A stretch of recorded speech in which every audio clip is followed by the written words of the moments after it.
Tem gente importante dentro do Corinthians trabalhando para a exclusão do craque Neto do Conselho Deliberativo. Será que estão com medo que o Neto vire candidato à presidência na próxima eleição? Vou falar sobre isso no vídeo de hoje do canal do Nicola. Bora falar também sobre Davi Luiz, que história é essa de que ele pode virar reforço do Atlético Mineiro. Conto mais detalhes sobre a notícia que eu trouxe na manhã dessa quinta-feira sobre mais um patrocínio para o São Paulo. Vou falar ainda sobre a entrevista forte do presidente do Olímpia detonando a arbitragem e, por consequência, o Flamengo. E, por último, detalhes a respeito da chegada de Lukaku ao Chelsea, reforço mais caro da história dos Blues. Tudo isso a partir de agora, não sem antes me apresentar. Sou o Jorge Nicola e criei esse canal para deixar você super bem informado sobre as coisas do futebol. Se você curte meu trabalho, não esquece de deixar like, de se inscrever no canal, super importante para que o canal do Nicola continue crescendo. Outra coisa que eu queria pedir para você ficar de olho, a partir das 7 da noite dessa quinta-feira estaremos ao vivo aqui no canal para responder a todas as perguntas de vocês com mais um programa do Nicola. Combinado? Bom, bora começar o vídeo falando a respeito de Lukaku, a principal notícia da quinta-feira no futebol europeu. O centroavante romeno foi contratado pelo Chelsea. A volta do Lukaku ao Chelsea depois de 10 anos, por um valor bem alto, 115 milhões de euros ou 708 milhões de reais. A maior compra já feita na história dos Blues. 28 anos de idade, primeiro reforço do Chelsea na atual janela de transferências, e ele ultrapassa as últimas aquisições feitas pelo Chelsea. Morata havia custado 66 milhões de euros, o Kepa e o Havertz haviam custado cada um 80 milhões de euros, agora chega o Lukaku por 115 milhões de euros, grana que vai para a Inter de Milão. A Inter, atual campeã italiana, teve como grande destaque o Lukaku na temporada passada, uma Inter que conseguiu quebrar uma hegemonia da Juventus de muitos anos. O Lukaku não queria continuar no futebol italiano, ele estava decidido a voltar para a Inglaterra, e foi isso que fez a Inter de Milão acabar cedendo e negociando o atleta. Segunda passagem do Lukaku pela Inter, na primeira passagem bem discreta de apenas 15 jogos e nenhum gol. Queria saber de você o que você espera do Lukaku com a camisa do Chelsea. Usa o espaço para comentários para deixar sua opinião, combinado? Bom, bora falar agora sobre o presidente do Olímpia, Miguel Brunotti. Ele deu uma entrevista ao site do ABC do Paraguai, afirmando que vai enviar um ofício à Conmebol porque está revoltado com a arbitragem da partida que terminou com vitória por 4-1 do Flamengo contra o Olímpia, partida de ida das quartas de final da Libertadores, na noite dessa quarta no Paraguai. Olha o que ele falou, abre aspas. Isso não foi pênalti. Vamos enviar o nosso protesto. Não sei em que vai terminar tudo isso, mas queremos deixar claro a nossa postura diante de tudo isso, fecha aspas. Essa primeira reclamação diz respeito ao pênalti marcado a favor do Flamengo e que colocou o rubro-negro novamente em vantagem. Estava 1-1 o jogo, o Felipe Luiz havia sido expulso no começo da jogada, ou melhor, no fim da jogada, só que o árbitro de vídeo foi chamado, encontrou um pênalti no Arrascaeta, e aí o cartão vermelho do Felipe Luiz foi anulado e o pênalti a favor do Flamengo foi concedido. O presidente segue, e aí com palavras até mais fortes, falando em esquema de arbitragem, abre aspas. Sabíamos que enfrentaríamos um grande rival, mas não sabíamos que íamos enfrentar um esquema que de uma forma cirúrgica nos foi tirando da partida. Ele, Arrascaeta, o viu chegar, levantou os braços e foi algo até criminal. Nessa última parte em que ele fala de algo criminal, o presidente do Olímpia se refere a mão no rosto do Arrascaeta no Salazar.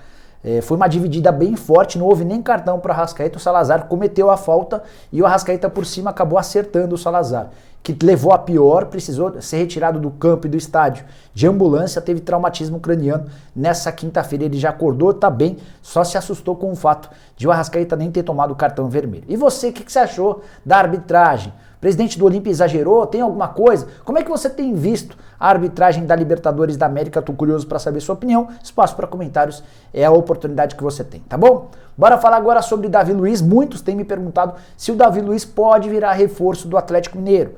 Zagueiro já veterano, livre no mercado, o contrato dele com o Arsenal não foi renovado. Contei para vocês outro dia que ele aguarda por uma definição em relação ao Benfica. O objetivo do Davi Luiz é jogar no Benfica, mas para que exista o acordo, o Benfica precisa se classificar para a Liga dos Campeões na fase de grupos, porque aí entra um caminhão de dinheiro e o Benfica teria condição de bancar os vencimentos do Davi. Por enquanto o Davi tem que esperar. E o nome dele tem circulado tanto no Flamengo quanto agora no Atlético Mineiro.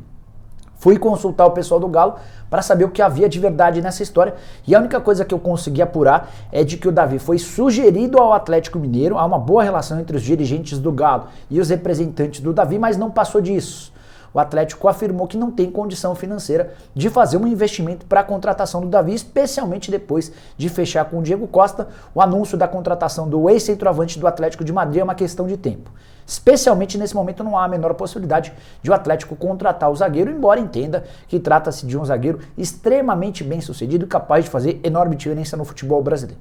Sigo repetindo de que a tendência é que o Davi vá jogar no futebol europeu, a menos que o Benfica não consiga a classificação para a fase de grupos da Champions. O Benfica agora enfrenta o PSV da Holanda. São 2 confrontos, ida e volta. Aquele que vencer estará na fase de grupos da principal competição continental da Europa. Só para arrematar sobre o Atlético, Nathan Silva, Júnior Alonso, Hever, Igor Rabelo e Mikael. Essas são as opções do Cuca para a zaga. O Nathan Silva foi um grande achado, jogador que já pertencia ao Galo, estava emprestado do Atlético Goianiense, está jogando muita bola. Bom, bora falar agora sobre o São Paulo. Quanto é que o Tricolor vai faturar com um novo parceiro comercial que será divulgado nessa sexta-feira? Informação que eu revelei em primeira mão para vocês no vídeo desta manhã. Ninguém havia falado absolutamente nada sobre isso. Contei para vocês que o São Paulo preparava para essa sexta-feira o anúncio de mais um patrocinador. Esse novo parceiro é uma empresa chamada Raku, ou Raco, né? Acho que é essa a pronúncia correta. É uma empresa multinacional que cuida de transmissões esportivas, qualquer tipo de transmissão. Daqui a pouquinho eu explico em detalhes. Contrato de 2 anos. Essa empresa vai estampar sua marca no ombro da camisa do São Paulo e vai pagar ao Tricolor $1 milhão por ano, ou seja, cerca de 5 milhões de reais por temporada. O maior contrato que o São Paulo já fechou para essa propriedade que era ocupada até março pela MRV naquele acordo com o Banco Inter por um valor bem pequenininho. O último acordo entre o Banco Inter e o São Paulo rendia praticamente nada ao São Paulo, eram 500 mil reais por mês. Uma das propriedades do peito e nas costas mais baixas do futebol brasileiro. Com a nova administração, o São Paulo tem conseguido melhorar esses contratos. Por exemplo, o patrocínio Master hoje paga 27 milhões de reais fixos com a possibilidade de outros 3 em bônus. Só para completar, o anúncio, a divulgação, a comunicação oficial dessa nova parceria vai ser feita nessa sexta-feira a partir da 1h pelo Eduardo Toni, que é o diretor de marketing do São Paulo, direto do Morumbi. Como é que funciona essa empresa Raco? Ela tem um aparelho que é conectado via HDMI nas televisões e permite acesso a todas as plataformas como Netflix, Amazon, Disney Plus, entre outras. E a ideia é massificar esse aparelho, esse produto em território brasileiro, algo que já acontece no exterior. Os atuais parceiros, patrocinadores do São Paulo: Sportsbet.io, Gazin, Sportsbet.io patrocínio Master, Gazin na barra traseira, Cimentos Cauê e Cartão de Todos na parte da frente do calção, além da ABC da construção na parte de trás do calção. Bora fechar o vídeo falando a respeito da tentativa de dirigentes da situação, alguns caras importantes, de tirarem o Neto, o craque Neto, do Conselho Deliberativo do Corinthians. Não sei se você sabe, mas o Neto, além de apresentador do Donos da Bola, programa da Band, e ex-jogador do Corinthians, ele é conselheiro do clube. E ele precisa estar exercendo essa função de conselheiro caso queira concorrer à presidência do Corinthians. Ele já deu a entender em outras oportunidades que tinha esse sonho e está trabalhando para ser candidato à presidência do Corinthians na próxima eleição. Só que um grupo formado pelo Mané da Carne, que é um antigo aliado do André Sanches, protocolou um documento dentro do Comitê de Ética do Corinthians exigindo uma punição e eventualmente até a expulsão do Neto do quadro de conselheiros do Corinthians. Detalhe importante: Roberto de Andrade, o atual diretor de futebol do Corinthians, ex-presidente do clube, parece também ter assinado esse documento. Pelo menos foi o que o Neto afirmou em seu programa nessa quinta-feira. O que dizia? Qual que era a justificativa para o pedido de exclusão do Neto do quadro de conselheiros do Corinthians? A alegação é de que o Neto foi o responsável pela não contratação de Renato Gaúcho como técnico do Corinthians. Sim, essa é a justificativa alegada por esses caras. Eles afirmam que o Neto, ao comentar em seu programa que seria uma fria para o Renato Gaúcho assumir o Corinthians, ele desestimulou o Renato e o Renato acabou desistindo de fechar com o Corinthians. Parece uma grande piada. Afinal de contas, de fato, o Renato deu alguma esperança aos dirigentes do Corinthians, mas desde sempre todo mundo sabia que ele ia aguardar pela demissão do Rogério Ceni no Flamengo para ter a oportunidade de assumir o clube para o qual ele torce e que tenha as melhores condições de trabalho no futebol brasileiro atualmente. Só falta, dentro da política dos clubes, acontecer uma punição como essa. Seria algo bizarro, seria algo extremamente maluco. Mas gostaria de dividir essa situação com vocês para ouvir a opinião de vocês. Usem o espaço para comentários para dizer o que vocês pensam a respeito dessa história.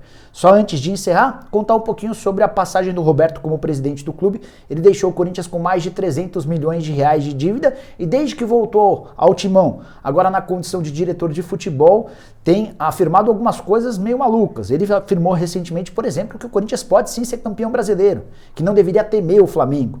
E chegou a contar, quando perguntado na Rádio Bandeirantes sobre algumas condições da base, situações meio esquisitas das categorias de base, ele afirmou que não tem qualquer penetração ou não tem nada a ver com as categorias de base. Só para vocês tirarem as suas próprias conclusões, beleza? Bom, eram essas as informações que eu queria dividir com vocês. Espero que tenham curtido o vídeo e deixem um like por aqui. Quem ainda não se inscreveu, aperta o botãozinho vermelho de inscreva-se. A gente volta às 7 da noite com o programa do Nicola ao vivo. Abraço, tchau, tchau!